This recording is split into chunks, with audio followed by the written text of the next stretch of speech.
video, and it looked like Alyssa Thomas will be getting fined for doing this. You cannot be there chirping with fans the whole game. You cannot be allegedly telling fans Duana chose to. We all expected this. I even called it out before the game in my live. But somehow, booing Duana Bonner. The WNBA just witnessed one of the most glaring examples of hypocrisy and unprofessionalism in recent memory. A supposed veteran leader, who spent the entire game taunting Indiana Fever fans, chose to vanish when it truly mattered, dodging the media and refusing to take responsibility for her actions like a frightened child. Alyssa Thomas had all the smoke for the Fever fans. That's all I'm gonna say.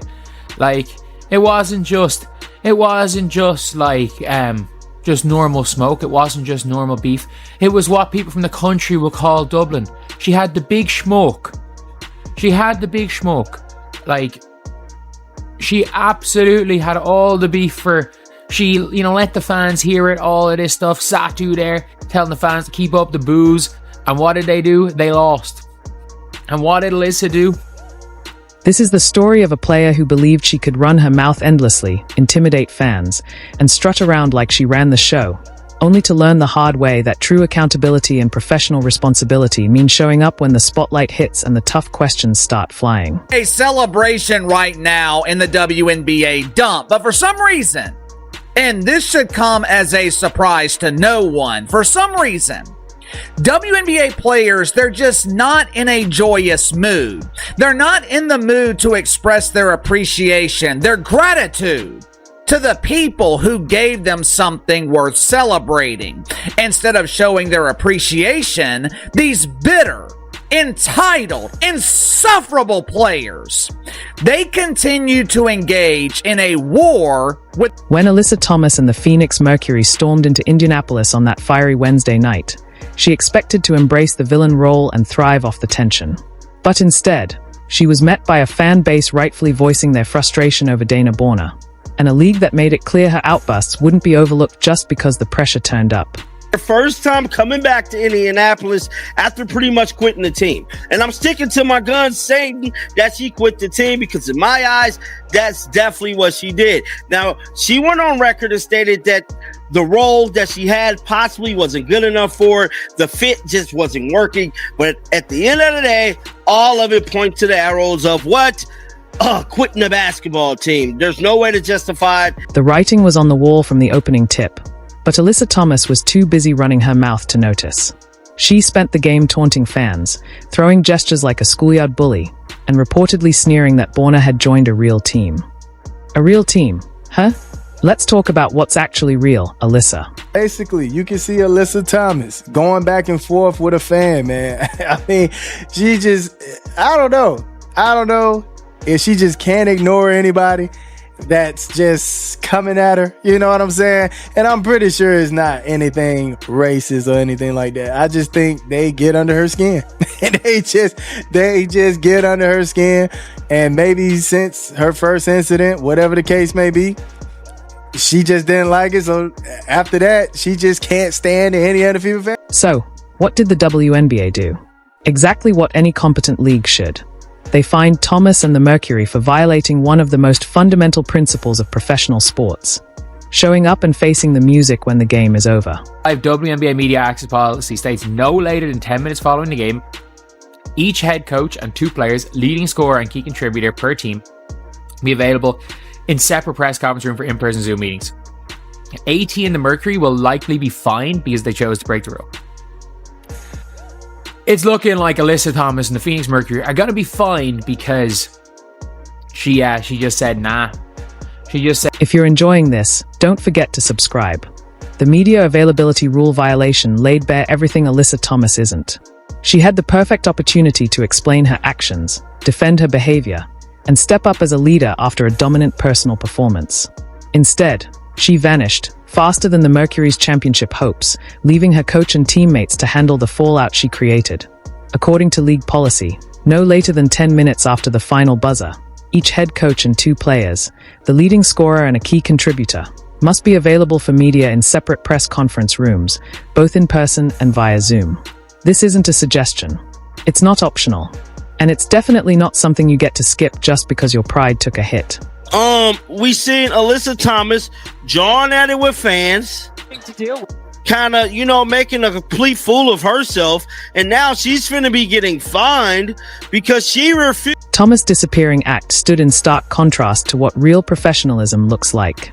Here's a player who spent 4 quarters trash-talking fans, bragging that her partner joined a real basketball team, and even motioning for confrontations after the game. But when the real post-game responsibility arrived, she vanished. The fans saw it immediately. Her hostility only highlighted the glaring difference in conduct.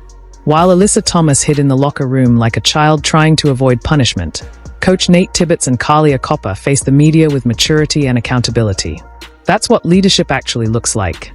A game of sport where 2 teams are going against each other, right? 2 rivals, 2 fan bases, right, are going against each other. You are allowed to be talked about, all right? You are allowed to be talked about as long as they are keeping it within the game and, not really attacking anything personal or talking about family members or, you know what crosses the line. Right, y'all know it. Let's be absolutely clear about what happened in Indianapolis and why the booing wasn't just justified, but entirely expected. In February, DeWanna Borna signed with the Indiana Fever amid major fanfare, positioning herself as the veteran leader who would help guide Caitlin Clark and a young, promising roster to new heights. Instead, she quit on the team after just 9 games. 9. That's not even a quarter of the season. Borna averaged a career-low 7.1 points and 3.8 rebounds per game, shot poorly, and brought nothing to the team's chemistry. The Fever tried everything. They looked for trade partners, gave her time off, and worked to find a solution. But mentally, Borna had already checked out. When no team was willing to take on her hefty $200,000 contract in a league with a hard salary cap, Indiana was left with no choice. She forced their hand and got herself released. Games in a starting role, Bonner was moved to the bench in favor of shooting guard Lexi Hull, and 6 games later, she was done with the Fever. The Fever originally cited personal reasons for her absence, but what I learned later, again from multiple sources, was that the team was actually actively shopping. Now here comes Alyssa Thomas, acting as if Indiana fans were somehow wrong for booing a player who quit on their team after just 9 games. Acting as if there's something inappropriate about fans expressing frustration with someone who took their money, wasted their time, and showed zero commitment to their organization. This is where Thomas, and frankly, many WNBA players, reveal just how unprepared they are for the spotlight their league is finally starting to receive. Booing is normal in sports. It has been for decades, across every major professional league in America. When players leave under bad circumstances, underperform, or quit on their teams, fans boo. It's not disrespect. It's not hatred. It's sports.WNBA fans get scolded for booing Kevin Durant when he returns to Oklahoma City. Are NFL fans criticized for booing players who demand trades? Do MLB fans get lectures for voicing displeasure with underachieving players? Of course not. But when WNBA players face that same level of scrutiny and passionate reaction that comes with being professional athletes, suddenly it's treated like a crisis. Thomas spent the entire game taunting Fever fans, shouting that Borna had joined a real team. As if the Indiana Fever, a team that beat the Mercury 107-101 despite missing their superstar, somehow isn't real enough. The irony writes itself. If Phoenix is such a real team, why couldn't they even handle a short-handed Fever squad on their own home court? Boo people for less. I boo people for way less. Like if somebody played for my team, my favorite team, and they left after 9 to 10 games, wasn't a good fit. I'm sure she dealt with some shit. I'd feel the type of way her coming back into my house. That's just fandom, okay? So, again, open to constructive feedback. I think that's sports, man. I'm going to be booing people all the time. I love it. Boo.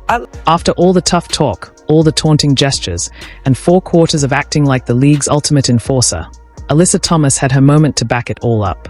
The press conference was ready, the cameras were rolling, the reporters were waiting, and she was nowhere to be found. The league's response was swift and justified.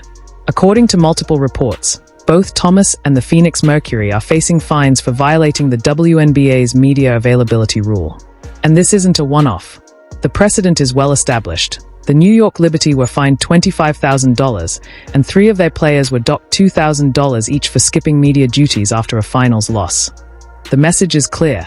You don't get to talk all the trash during the game and then go silent when the questions get real.